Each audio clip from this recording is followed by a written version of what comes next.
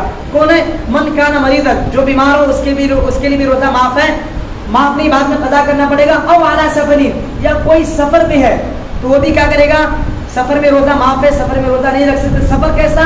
یعنی 80 کلومیٹر کا آپ کا سفر ہے, جیسے کہ کولہاپور کا سفر ہے, آنے جانے میں آپ کو تھکان ہو سکتی ہے. اگر آپ روزہ نہیں رکھنا چاہتے ہیں تو آپ روزہ نہیں رکھ سکتے, بعد میں آپ اس کی قضا کر سکتے ہیں. فعدۃ من ایام اخر, بعد میں آپ کو اس کی قضا کر لینی ہے, ٹھیک ہے انشاءاللہ.